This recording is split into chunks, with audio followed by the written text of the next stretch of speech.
Assalamualaikum warahmatullahi wabarakatuh. Baik anak-anak, kita lanjutkan materi kita tentang graf dan matrik penyajian graf. Yang sebelumnya saya sudah menjelaskan dasar-dasar dari graf itu sendiri, ya. Ini adalah video kedua. Jadi sebelum Anda menonton video ini, lebih baik masuk dulu ke bagian yang pertama. Baik, kita lanjutkan. Graf itu ada istilah yang keterhubungan, di mana keterhubungan antar masing-masing simpul tersebut atau vertex yang ada di graf itu ada istilahnya yang disebut dengan walk atau perjalanan di dalam graf. Yaitu kita bisa lihat di sini kalau walk itu adalah barisan simpul dan ruas yang berganti-ganti. Seperti contohnya di sini misalkan V1, lalu E1, V2, E2 dan seterusnya sampai dia nanti masuk ke Vn. V itu menandakan simpulnya, sedangkan E itu menandakan ruasnya. Jadi kalau kita lihat di sini ruas EI ya, atau contohnya adalah E1, E2, E3 dan seterusnya itu menghubungkan simpul VI dan VI plus 1. Contoh di sini adalah E1. Ya, E1 ini menghubungkan simpul V1 dan V2. Jadi kalau cara penulisan antara simpul dan ruas yang berganti-ganti seperti ini, E-nya ini harus ada di antara kedua simpul yang dihubungkan oleh si E ini. Ya. Jadi kalau lihat di sini E1 itu menghubungkan simpul V1 dan V2. Oke ya. Kok Bu bisa tahu di gimana gitu ya bahwa E1 itu menghubungkan simpul V1 dan V2? Harus ada gambarnya dulu gitu ya.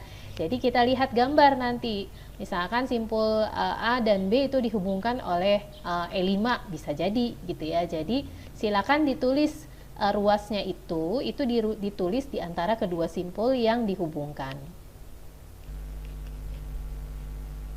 Banyaknya ruas itu disebut panjang walk. Walk dapat ditulis lebih singkat dengan menyebutkan deretan ruasnya saja. Contohnya misalkan E1, E2, E3 sampai En-1. Ya. Jadi ini E1, E2, E3 ini contoh saja ya. Jadi dia nanti memang dia ada urutannya. Jadi habis E1 terus dia E2, E3 memang sesuai dengan gambar yang ada di graf tersebut. Ya. Atau bisa pakai deretan simpul, misalkan V1, V2, V3. Jadi sama seperti tadi, kita harus lihat gambarnya dulu. Habis V1 ternyata dia ke arah V2, habis V2 ke V3 dan seterusnya. Ya. Jadi memang dia ada perjalanannya. Nanti saya terangkan dengan contoh ya. Di mana V1 itu simpul awal, misalkan Vn adalah simpul akhir. Maka walk disebut tertutup jika V1 itu sama dengan Vn.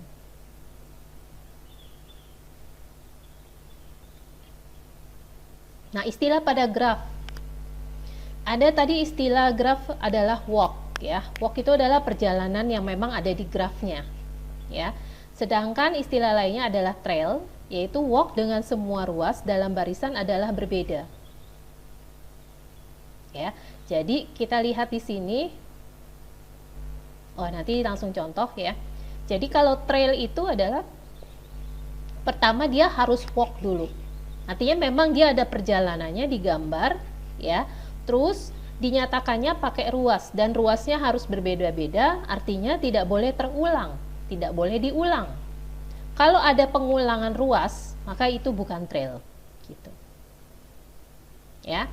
Istilah lain adalah path atau jalur. Walk dengan semua simpul dalam barisan adalah berbeda. Jadi kalau tadi trail itu adalah ruasnya berbeda-beda, tapi memang syarat dari trail dia harus walk dulu, ya. Kalau path sama, dia harus walk dulu, tapi dia dinyatakan oleh simpul yang berbeda-beda. Jadi kalau kesebut dua kali atau perjalanannya melewati simpul yang sama, maka dia bukan path. Ya, nanti dijelaskan dengan gambar. Nanti ada kesimpulannya nih. Jadi sebuah path itu pastilah trail. Kita buktikan nanti dengan contoh ya.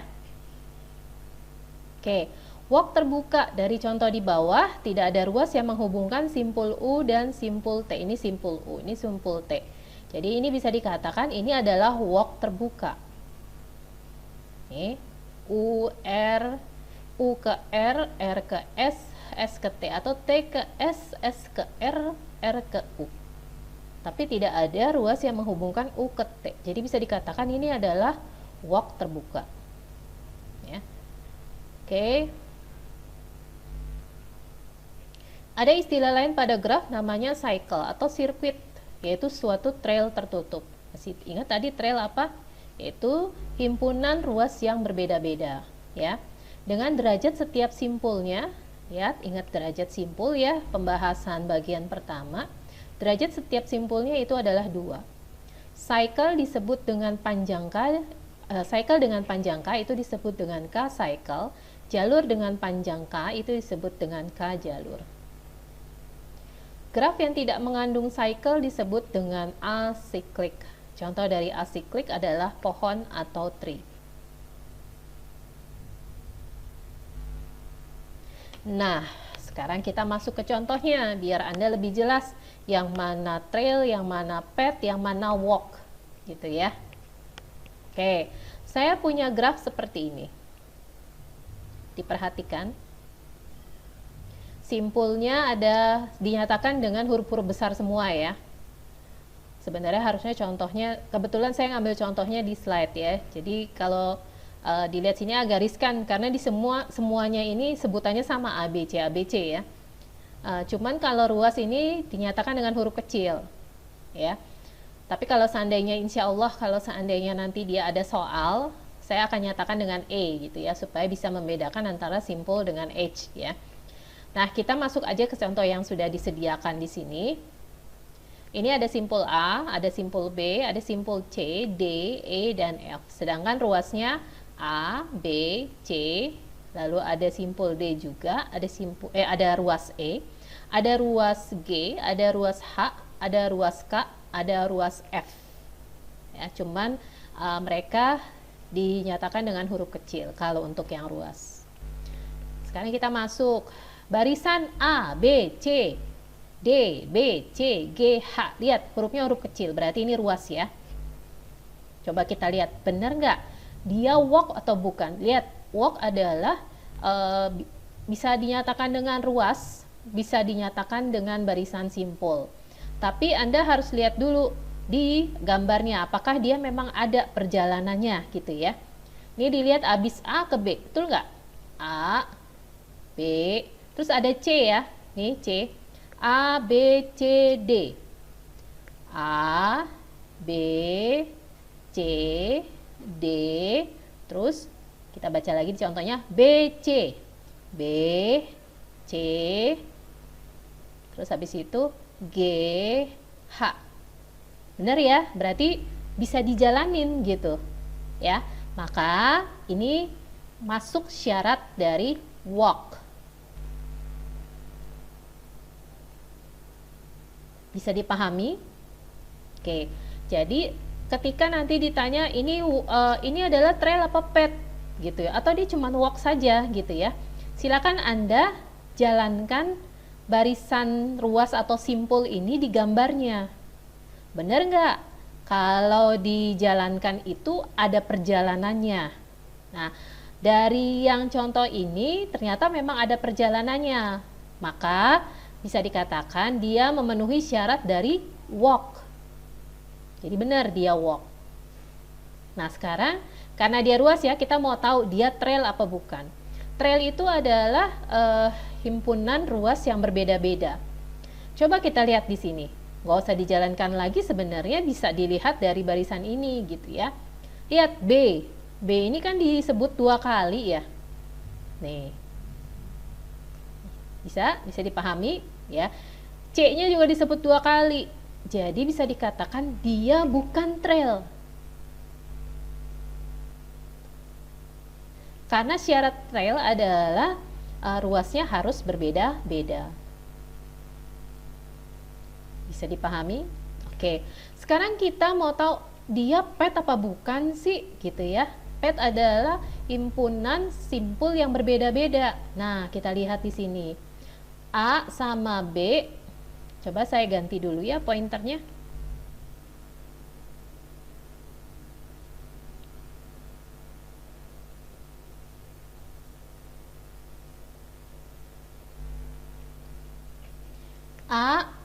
A itu menghubungkan simpul apa dengan simpul apa? Oke, simpul A sama simpul B ya. Saya bisa nulis seperti ini. Ini simpul A, ini simpul B. Jadi A-nya di tengah. Nih. Oke, B itu menghubungkan simpul apa dengan simpul apa? B dengan D kan?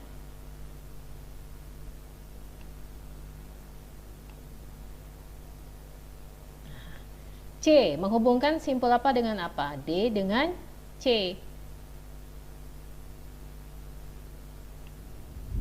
Tapi ini huruf besar semua ya.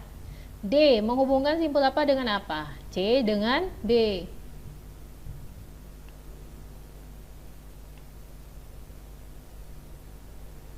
Nah, gak usah diselesaikan saja kita sudah bisa tahu ya bahwa B-nya ini kesebut 2 kali.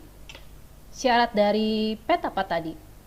Ya, simpulnya harus berbeda-beda. Jadi nggak boleh disebutin 2 kali gitu. Sama seperti tadi trail, dia ruas yang berbeda-beda. Maka kalau di sini tadi bukan trail karena ada ruas yang disebut 2 kali yaitu B dengan C.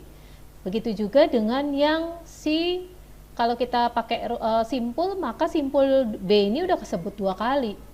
Ya. Apalagi nanti kalau kita jalankan lagi bisa kesebut lagi beberapa simpul gitu ya.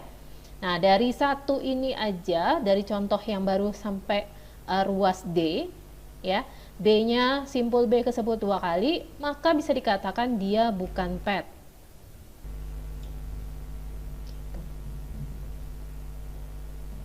Bisa dipahami anak-anak? Jelas ya? Jadi kalau Anda mau tahu dia syarat walk-nya terpenuhi, tapi ketika Anda mau tahu dia apakah trail, apakah PET, mau nggak mau Anda harus jalankan. Kalau trail itu ruasnya harus berbeda-beda, sedangkan PET adalah simpulnya harus berbeda-beda. Walaupun tadi ada contohnya di sini adalah yang disebut adalah ruas, kita jawab dulu apakah dia trail, ternyata dia bukan trail. Nah, sekarang kita mau tahu apakah dia PET. Mau nggak mau Anda harus sebutin simpulnya yang dihubungkan oleh ruas ini gitu.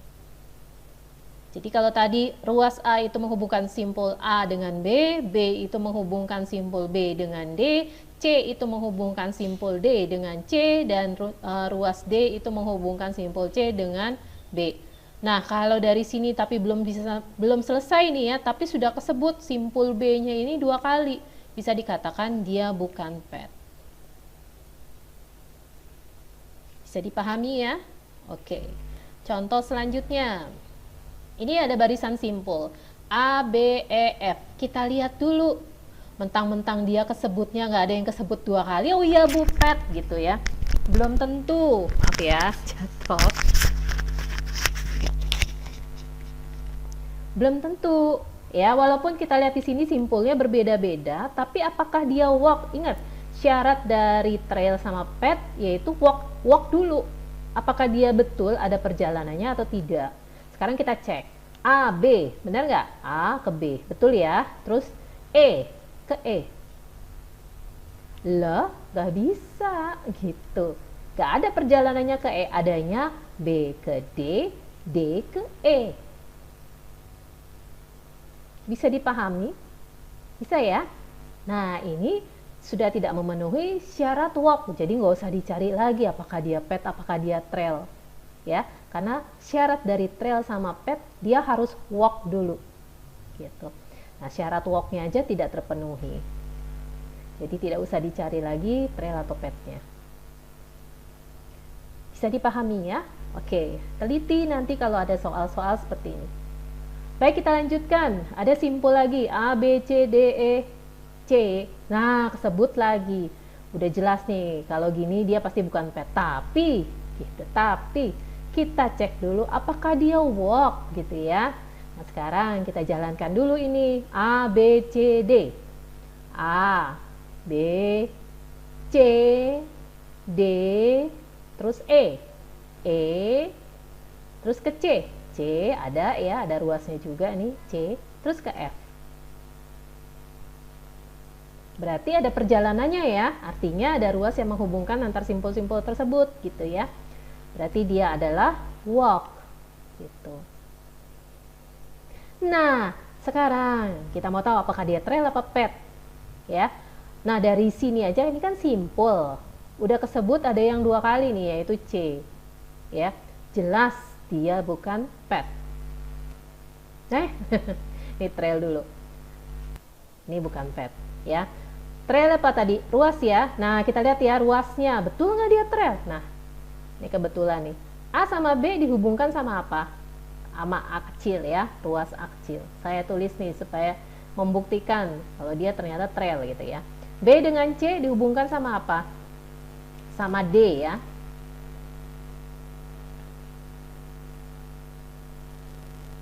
C sama D, C. D sama E, H. E sama C, G. Lihat di gambarnya ya. C sama F, F. Nah, dilihat. Simpul A sama simpul B itu dihubungkan dengan A. Lihat perjalanannya juga ya. B dengan C itu D. Lalu dari C sini dia ke D, itu dihubungkan sama C. Lalu D itu ke E, itu dihubungkan oleh H. Lalu dari E itu ke C, itu dihubungkan oleh G. Lalu dari C ke F, itu dihubungkan oleh ruas F. Kita lihat di sini, apakah ada ruas yang disebut 2 kali? Tidak ya, jadi dia adalah trail. Tapi sayangnya dia bukan pet karena si C-nya ini disebut 2 kali. Artinya dia dilintasi sebanyak 2 kali, ya. Bisa dipahami ya? Oke, kita lanjut. Ada ruas ADGK. Lihat. Wah, ini trail, Bu. Nanti dulu gitu ya. Jangan buru-buru. Betul nggak ada perjalanannya? Betul nggak dia walk gitu ya? ADGK. Lihat A. Ini ruas ya. A, D, G, K. Nih. Oke. Jadi bisa dikatakan dia walk. Sekarang, karena dia ruas, berarti ruasnya juga tidak ada yang disebut 2 kali, maka dia adalah trail. Terbalik-balik melulu ya. Dia adalah trail. Nih. Ya. Betul nggak dia pet? Nah, kita lihat. A, itu menghubungkan simpul apa sama simpul apa? Oke, simpul A sama simpul B.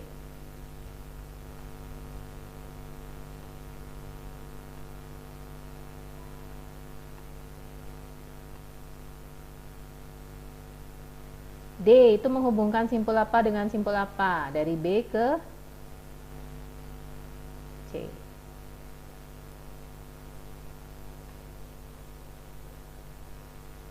Dari C ini dia pakai G, itu menghubungkan simpul E. Lalu dari E dia ke K, itu menghubungkan simpul F.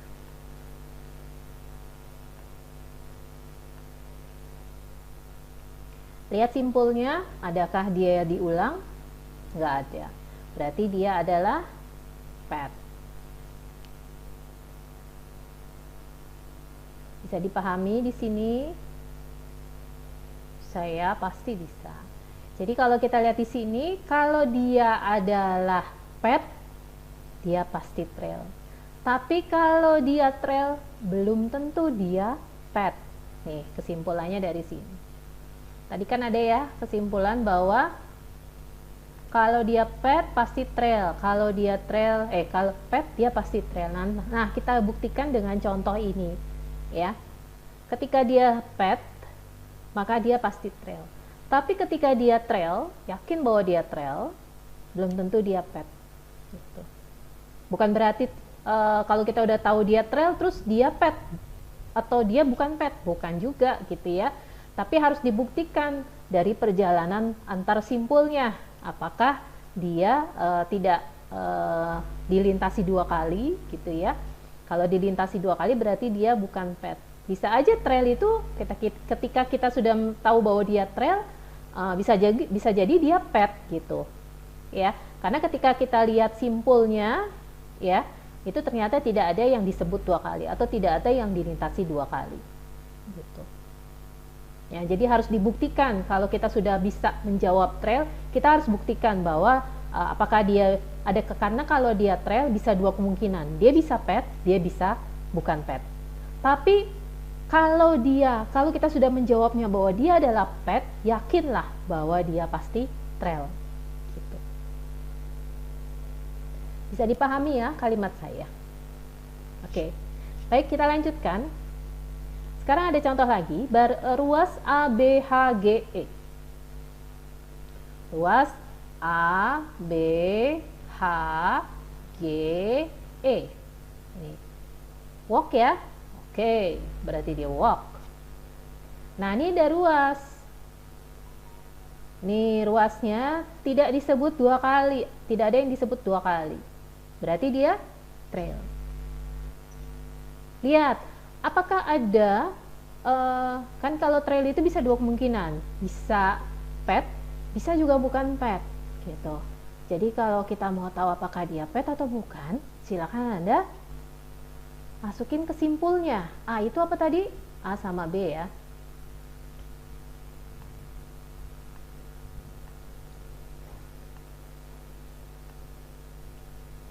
B itu apa? Lihat. B pakai B kecil menghubungkan ke simpul D. Nah, ini ke H, dari H, D ke H itu menghubungkan simpul E. Nah, dari simpul E dia pakai ruas G itu menghubungkan simpul C. Nah, dari C dia pakai ruas E menghubungkan simpul A.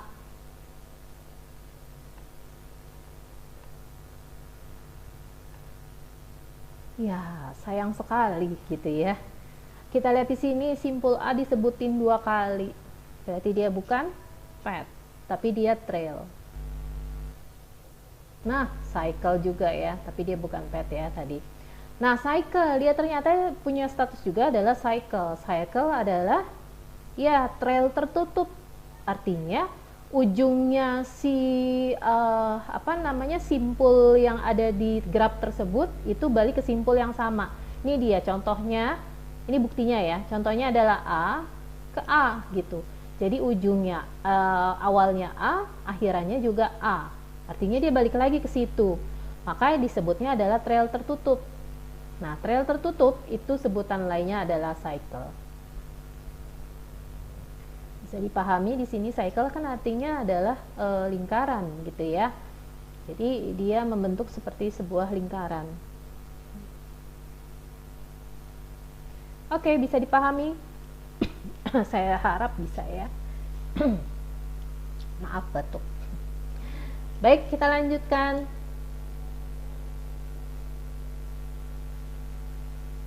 Graf terarah atau sebutan lainnya adalah directed graph atau digraph.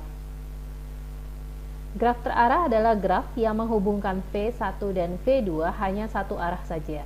Jadi dia ada tanda panahnya ya, bisa dikatakan seperti itu ya. Antara V1 sama V2 ada tanda panahnya ke arah V2 misalkan. Jadi dia nggak bisa balik lagi karena arah panahnya ke V2 bukan ke V1 ya. Dan itu tidak bolak-balik, jadi dia cuma satu arah gitu ya. Suatu graf arah atau digraf itu terdiri dari 2 himpunan. Himpunan V yang anggotanya adalah disebut simpul, dan himpunan A merupakan himpunan pasangan terurut yang disebut ruas berarah atau arcus. Jadi kalau graf yang umum kan adalah graf umum kan V sama E. V itu vertex atau simpul, E itu edge, ruas gitu ya. Nah, kalau directed graph itu terdiri dari V sama A. V itu simpul, A-nya adalah ruas berarah. Ya, ruas yang ada tanda panahnya. Atau kita sebutnya sebagai arcus. Rumus menghitung maksimum jumlah busur dari n simpul itu adalah, jadi n jumlah simpulnya adalah n.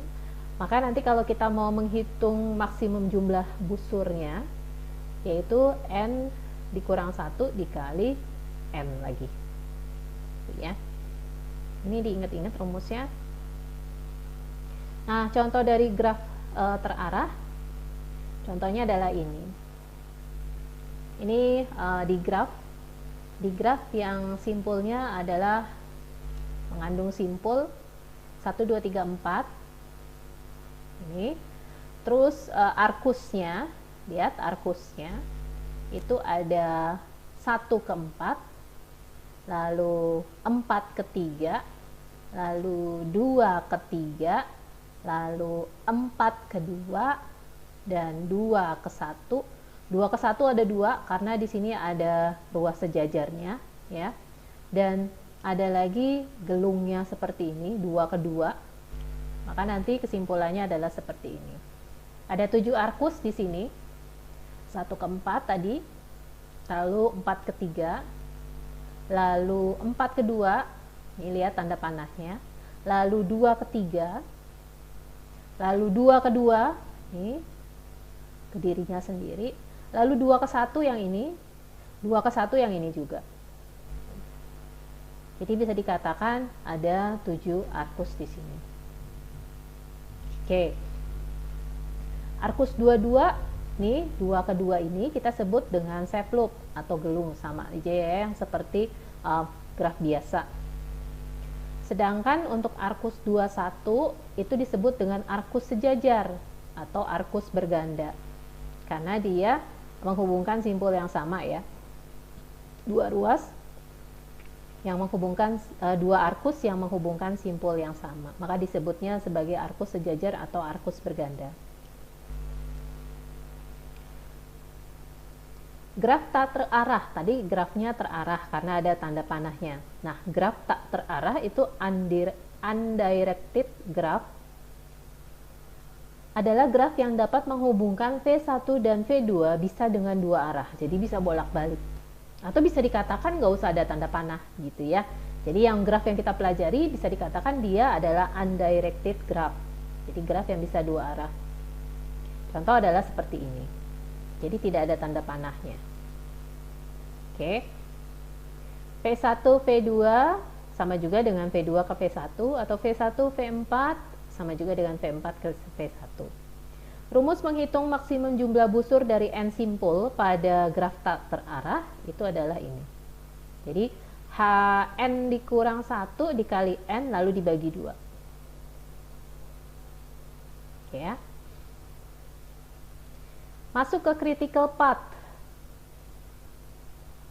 Menggunakan graf berbobot. Apa tadi graf berbobot? Ya, graf yang ruasnya ada angkanya, ya. Atau kita bisa katakan dia graf berlabel, ya. Dan tidak punya arah. Jadi critical path itu graf berbobot tapi nggak punya arah. Atau bisa dikatakan tidak ada tanda panahnya.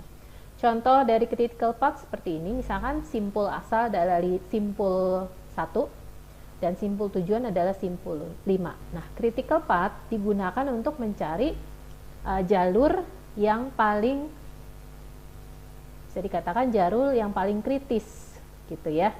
Kita lihat di sini dulu. Alternatif, bagaimana caranya dari simpul asal ke simpul tujuan.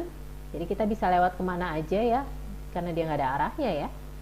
Pokoknya sampai ke simpul 5. Bagaimana caranya? Bisa 1, 4, 5 bisa, atau 1, 2, 5 bisa, atau 1, 2, 3, 5 bisa. Nih ya. Jadi kita tulis di sini sebelah kanan, ini ada tabel yang menyatakan perjalanan dari simpul 1 ke simpul 5. berbagai macam jalur ya. Nih, sini. 145. Nih, 145. Ini 145. Ini dia. Kita jumlahkan nih. 145 kan 7 tambah 9 jadi 16. Lihat bobotnya. Lalu 125. Nih lihat 125. Nih. 1 ke 2 itu 10, 2 ke 5 itu 5. Jadi 15. 1 2 3 5. Ini dia 1 2 3 5. Jumlah ini 10 tambah 6 tambah 8. Jadi 16 tambah 8 24. Semuanya ya diuraikan. Lalu cari lintasan kritis. Lintasan kritis adalah lintasan paling besar nilainya, yaitu kalau kita lihat di sini dari tabel yang tadi kita sudah buat, lintasan kritisnya adalah ini. Paling besar nilainya yaitu 29. Jadi critical path-nya adalah ini 1 2 3 4 5. Ini dia 1 2 3 4 5. Ini lintasan kritisnya. Dan sedangkan lintasan terpendeknya cari yang paling kecil nilainya. Yang mana? Ini dia 15 ya. Ini lintasan terpendek atau shortest path. 1 2 5. Itu jumlahnya adalah 15. Bisa dipahami cara mencari shortest path dan critical path.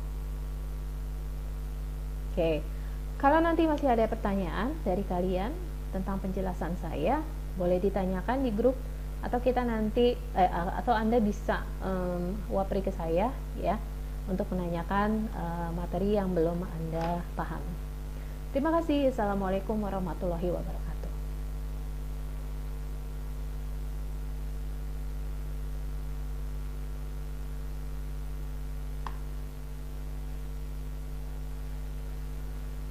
Oh, masih ada. Minimum spanning tree. Masya Allah. Maaf. Kita lanjut ya. Minimum spanning tree merupakan spanning tree yang mempunyai bobot dan tidak mempunyai arah dengan hasil penjumlahan bobotnya adalah minimum. Maaf, saya lanjut ya. Mudah-mudahan ini tidak mengganggu videonya juga ya. Jadi kalau kita lihat di sini, spanning tree mempunyai bobot dan tidak mempunyai arah dan hasil penjumlahan bobotnya adalah minimum. Caranya adalah tadi, misalkan dari V1 ke V5.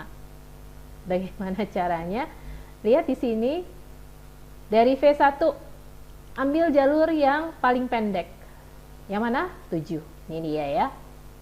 Nih. Lalu dari V4, kan dari V1 ke V4 ya berarti ya. Nah dari V4 ambil yang paling pendek juga. Yang mana? Ya, yang 4 ini. Ini 5, ini punyanya V2, V5 ya. 4 ini, maka kita ambil dari V4 ke V3. Nih, saya ambil di sini tuh, saya gambar. Lalu dari V3 ada 6, ada 8. Lihat, kan tadi yang 4 udah diambil ya, jadi tinggal jalur 6 yang jumlahnya 6 sama yang jumlahnya 8. Berarti kita ke V2, yaitu 6. Ini dia. Lalu nggak mungkin balik lagi ya, karena ada satu simpul yang belum terhubung yaitu V5. Langsung masuk ke sini. Maka dia ini.